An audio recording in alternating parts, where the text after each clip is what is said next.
자, 오늘 아침에 우리에게 주시는 하나님의 말씀은 에스더 2장 15절에서 18절까지입니다. 에스더 2장 15절에서 18절 752페이지 함께 읽겠습니다. 모르드게 삼촌 아비하일의 딸 곧 모르드게가 자기 딸같이 양육하는 에스더가 차례대로 왕에게 나아갈 때 궁녀를 주관하는 네시 헤게가 정한 것 외에는 다른 것을 구하지 아니하였으나 모든 보는 자에게 사랑을 받더라. 아하수에로 왕의 제7년 10월 곧 데베돌에 에스더가 왕궁에 인도되어 들어가서 왕 앞에 나가니 왕이 모든 여자보다 에스더를 더 사랑하므로 그가 모든 처녀보다 왕 앞에 더 은총을 얻은지라. 왕이 그의 머리에 관을 씌우고 와스티를 대신하여 왕으로 삼은 후에 왕이 크게 잔치를 베푸니 이는 에스더를 위한 잔치라. 모든 지방관과 신하들을 위하여 잔치를 베풀고 또 각 지방의 세금을 면제하고 왕의 이름으로 큰 상을 주니라. 아멘. 자, 오늘 아침에 에스더서에서 우리는 하나님의 주권과 섭리를 확인하려고 합니다. 하나님께서 우리에게 어마어마한 일을 하셨고 또 앞으로도 계속 하시는데요.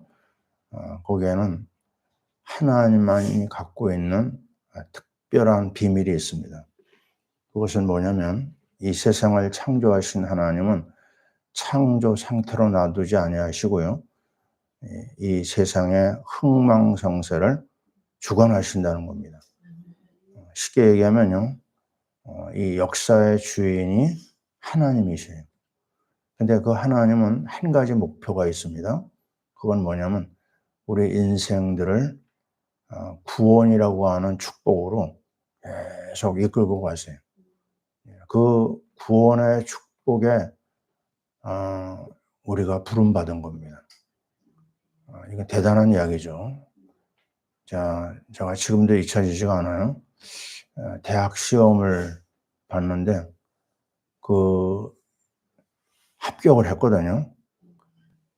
그냥 대학에 들어가서 합격한 게 그렇게 기쁘더라고요. 그 기쁨의 그 광경이 지금도 이렇게 기억이 납니다. 또 회사에 응시를 했는데요. 회사에 또 필기 시험을 봤는데 필기 시험에 또 합격을 했어요. 하나님의 은혜로. 참 어디에 합격한다는 건 참 굉장히 좋은 일이죠. 그런데 세상에서 부름받고 세상에서 선택받고 세상에서 인정받는 것은 그것도 기쁜 일이지만요. 근데 지내놓고 보니까 그게 완벽한 기쁨이 아니더라고요. 왜냐면 세상은 살면 살수록 자기한테 유익하면 붙잡지만 별 볼 일 없다 그러면 내버립니다. 그래서 늘 쓰는 말이 있죠. 달면 삼키고 쓰면 버려요. 세상 만사가 다 그렇습니다. 근데 하나님의 부르심은요, 너무 고마운 것이 내가 부족하고 내가 실수하고 내가 잘못해도 하나님은 나를 한번 부르잖아요. 절대 버리지 않으세요. 하나님의 구원이 그래서 고맙고 감사한 겁니다. 자, 평생 감사라는 말을 우리 쓰거든요. 왜냐면 두고두고 봐도요, 고마운 것밖에 없어요. 내가 잘한 것이 있으면 할 말이 있는데 잘한 것이 없거든요. 그래서 우리는 하나님 앞에 이 감사 제목을 계속 올리는 겁니다. 날 불러주시니 고마워라. 예? 나를 부르시고 나를 택하시고 나를 영원한 생명으로 이끄신 거, 이게 작은 일이 아닙니다. 근데 마귀의 특징이 뭐죠? 마귀는요, 하나님이 주신 구원을 자꾸만 가볍게 여기게 만들어요. 어떻게 해요? 세상에 눈에 보이는 것에 우리를 끌고 들어가거든요. 자, 우리는 오늘 한 여자의 간택이라고 그러죠. 옛날 말로 그 아하수에로 왕이 새로운 왕비를 갖다가 간택을 했어요. 거기에 이 에스더가 부름을 받습니다. 그 먼저 있었던 왕비 와스디는 좀 자존심이 셌던 것 같아요. 술자리에 그 연회 자리에 이 왕이 그 와스디를 좀 자랑하고 싶었는데 나오라고 그랬더니 안 나오는 거예요. 예? 내가 뭐 노리겠냐 뭐 이런 생각을 하는 것 같아요. 끝내 그는 이제 폐위당하고 이제 전국에 있는 처녀들을 다 모아가지고 전국뿐만이 아닙니다. 아주 그 모든 땅에 있는 식민지 땅에 있는 여자들까지 다 동원해가지고 거기서 뽑힘을 받았어요. 그래서 이제 왕비가 되는 그런 장면을 볼 수 있거든요. 자, 우리는 여기서 왕비가 됐구나가 아니고 여기에는 어마어마한 하나님의 계획이 있었습니다. 그건 뭐냐면 이스라엘 민족을 구하기 위한 하나님의 물밑 작전이 있었어요. 물밑 작전이라고 그러죠. 보이지 않는 가운데서 일하는. 자, 우리는 그 신앙의 연조가 짧아서 그런지요. 신앙생활 잘 하다가 뭔가 잘 안 풀리잖아요. 기도해도 응답도 안 오잖아요. 그러면 대뜸 무슨 생각이 드냐면요. 그렇게 신앙생활 오래 하는 사람도 하나님 안 계신가? 하나님이 없네. 뭐 이런 말을 너무 쉽게 하거든요. 이게 참 뿌리가 약기 때문에 그런 말을 하는 것 같습니다. 근데 유대인들의 그 책을 보거나 그들의 역사 속에 나타난 유대인들의 신앙을 보면요. 그 모진 히틀러의 그 어마어마한 그 고난 속에서 뭐라고 얘기하냐면요. 절대 하나님을 부정하지 않는 그런 글들이 참 많습니다. 야, 대단하다. 수백만이 가스로 죽어나가는 데서도 그래도 하나님은 계시다. 그런 고백하는 글들을 많이 봤습니다. 자, 이게 수천 년 동안 내려온 그 믿음의 뿌리 때문이 아닌가 이런 생각을 해봅니다. 자, 우리가 알잖아요. 비행기를 타보면요. 비행기가 이 구름 위로 올라갈 때가 있거든요. 그러면 거기에 태양이 막 찬란하게 빛나는 맑은 하늘을 우리가 만날 수 있잖아요. 근데 이렇게 착륙할 때 내리다 보면요. 날씨가 완전히 흐려요. 아주 그냥 우중충하고. 그때 제가 느끼는 게 뭐냐면, 태양이 안 보일 뿐이지 태양은 있거든요. 이걸 봐야 됩니다. 지금 날씨가 안 좋아요. 뭐가 꽉 정말 우리를 붙잡고 있는 게 있어요. 그래도 태양은 있습니다. 그래도 태양은 아침에 뜨고요. 그리고 저녁에 또 지거든요. 자, 우리가 절대로 말로 불신앙하면 안 됩니다. 하나님은 숨어 계실 뿐이지 하나님이 안 계신 건 아니거든요. 근데 너무나 쉽게 하나님 안 계시다고 이런 말하는 경우가 우리 주위에 참 많습니다. 말에 불신앙을 해서는 안 되는 거죠. 자, 이스라엘 백성들이 한 거 보세요. 그 출애굽해가지고 일어난 일들, 홍해 앞에서 그들이 막 난리 치는 거, 또 마라의 쓴물을 만났을 때 또 그들이 얼마나 난리 쳤어요. 그죠? 요단강 앞에서도 그러고 끊임없이 불평하는, 끊임없이 하나님의 존재를 거부하고 그 결과가 뭐냐? 두들겨 맞는 것밖에 없어요. 하나님이 그들을 두들겨 패서라도 끌고 가나안으로 가려고 하시는 거죠. 자, 우리는 오늘 이 말씀 속에서 역사의 흐름을 타야 됩니다. 역사의 흐름은 간단합니다.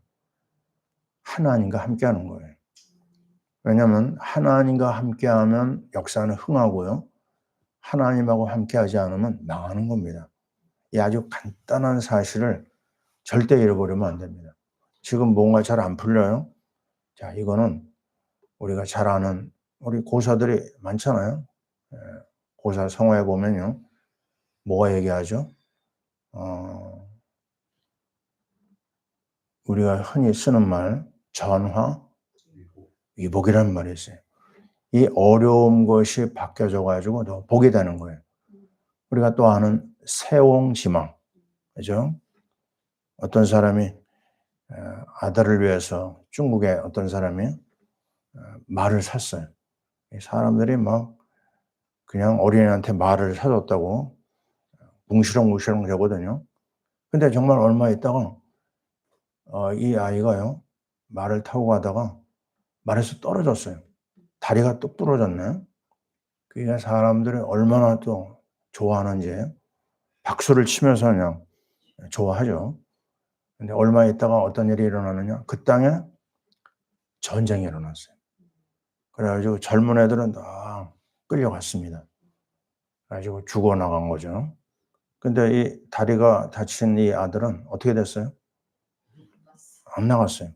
그래 가지고 다리 때문에 살아난 거거든요. 세옹지망. 자, 바로 세상 만사가 그렇습니다. 지금 내가 안 좋아요? 그게 나중에 축복이 되는 거예요. 그래서 함부로 우리는 이 세상을 얘기해서도 안 되고 나의 삶에 대해서도 부정적인 말 하면 안 됩니다. 우리가 늘 깨닫고 인도받는 것 중에 하나가 뭐냐면 창세기 말씀. 아브라함을 부를 때 부르시자마자 뭐라고 그랬어요? 너 복이다 그랬어요. 너 복의 근원이다. 너는 복댕이다. 그냥 그거 딱 붙잡으면 되는데요. 사람들이 그게 나하고 무슨 상관이 있을까? 그 사람은 그 복을 못 받는 거예요. 제가 은혜 받은 게 바로 뭐냐면 대학 졸업할 때 그거 잡았어요. 생각만 해도 기분 좋은 거예요. 아, 나는 별로 별 볼 일 없는 사람이었는데 야, 나 때문에 천하 만민이 복을 받는다? 얼마나 기분 좋아요? 그거 가지고 제가 살았습니다. 근데 그게 왜 복의 근원이 됐는지 나중에 안 거예요. 가나안 언약을 붙잡았기 때문에 그리스도를 붙잡았기 때문에 나에게 복이 온 것이다. 나를 특별히 예뻐하신 이유는 다른 거 없어요. 내 안에 그리스도가 계시기 때문에 하나님이 나를 인정한 겁니다. 그리스도가 얼마나 귀하냐. 하나님 만나는 유일한 길이에요. 다른 길은 없습니다. 우리 인생에 가지고 있는 원죄, 저주 문제 이거 해결할 길이 없잖아요. 애써도 안 되고 울어도 안 되고 발버둥 쳐도 안 돼요. 밀려오는 재앙을 이겨낼 수가 없거든요. 그런데 제사장 그리스도 십자가에서 우리의 죄와 저주를 뒤집어 쓰신 그분 때문에 그 죄와 저주에서 해방받은 거예요.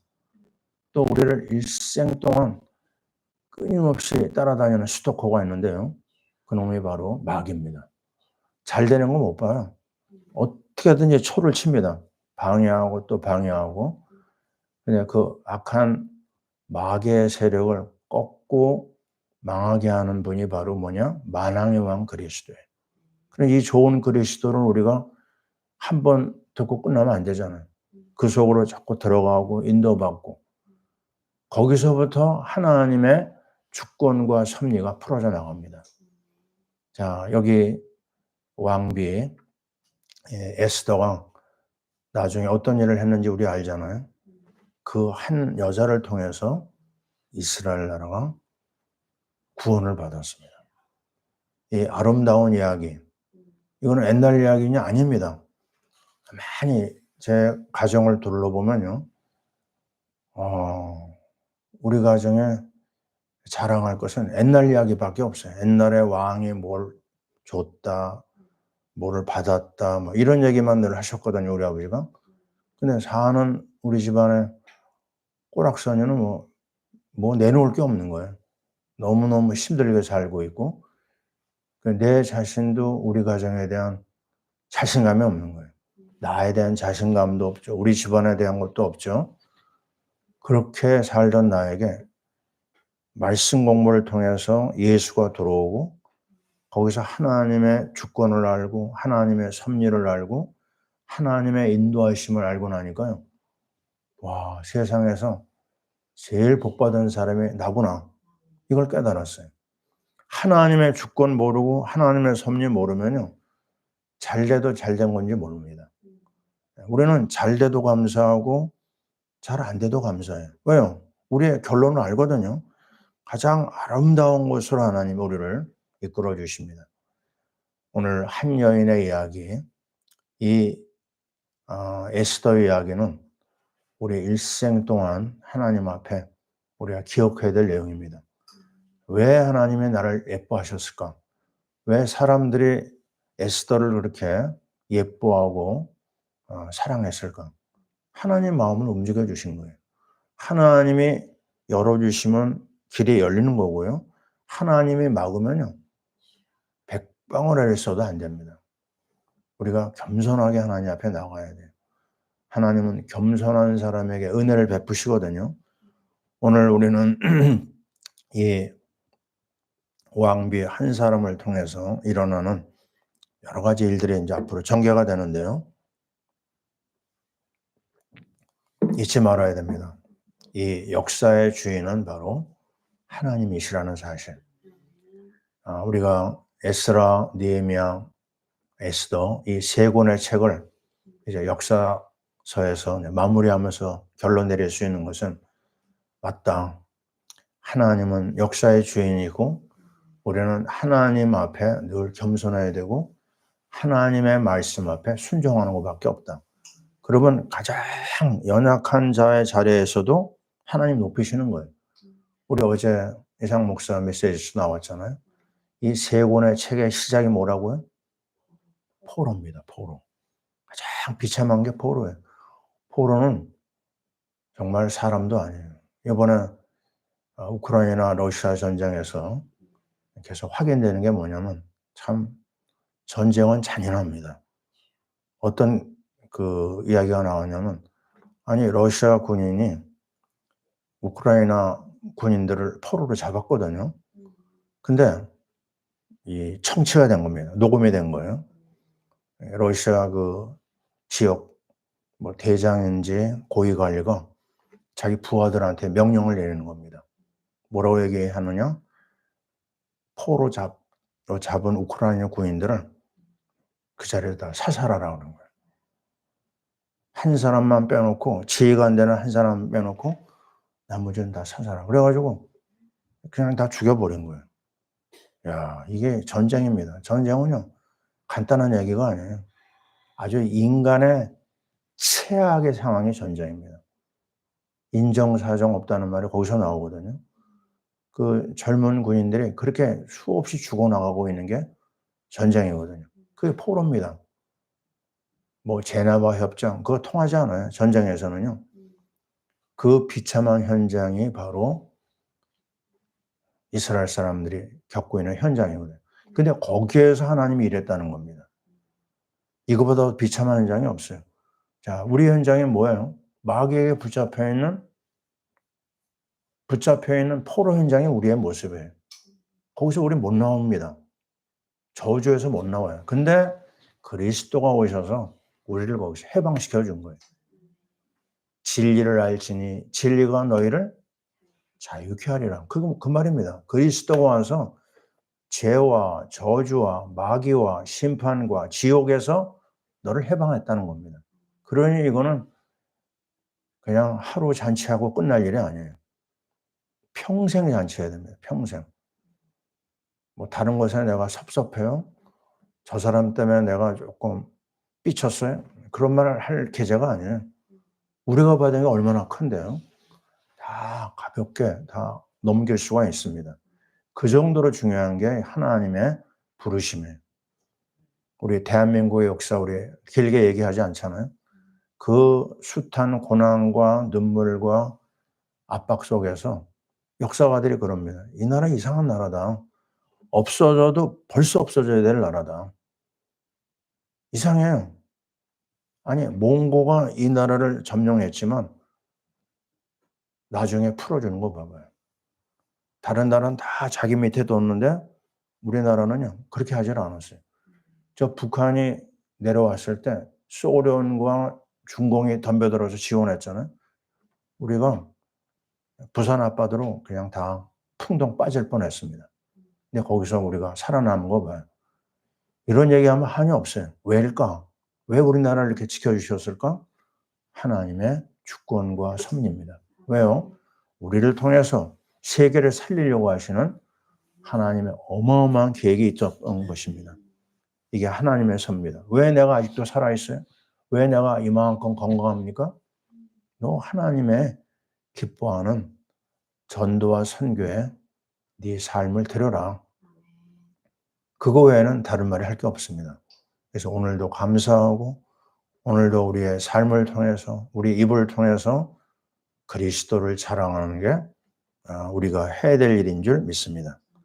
우리를 부르시고 우리를 축복하시고 위기 속에서 우리를 건지신 하나님, 그 하나님을 사랑하고 그 하나님을 자랑하고 그 하나님을 선포하는 이번 한 주간 될 줄 믿습니다. 아멘. 기도합니다. 하나님 고맙고 감사합니다. 우리가 무엇이간데 이 놀라운 은혜를 주시고 정말 예수 그리스도를 통하여 구원 주시고 이제 하나님의 섭리 가운데 전도자로 부름받게 하시니 감사합니다. 이제 우리나라를 부르셔서 세계 선교에 쓰시는 것처럼 이제 구체적으로 우리 파라미션 교회가 선교의 현장 속에서 인도받고 있음을 감사합니다. 선교 안에 우리가 넘어지기도 하고 실수하기도 하고 실패하기도 하지만 이 모든 것이 합력하여 선을 이룰 줄 믿습니다. 6월 3일 대통령 선거에 하나님이 기뻐하는 하나님의 일꾼을 세워 주옵소서. 하나님, 우리 선교사들, 연약한 사랑하는 종들 예수 그리스도의 보혈로 치료하여 주옵소서. 하나님 기뻐하는 한 주간이 될 줄 믿사오고 이제는 우리 주 예수 그리스도의 크신 은혜와 우리 하나님 아버지의 사랑하심과 성령님의 교통하심이 하나님의 주권과 섭리를 따라서 그리스도의 복음을 증거하기를 원하는 하나님의 사람들 위해 우리 대한민국 위에 지금부터 영원토록 함께 있을지어다. 아멘.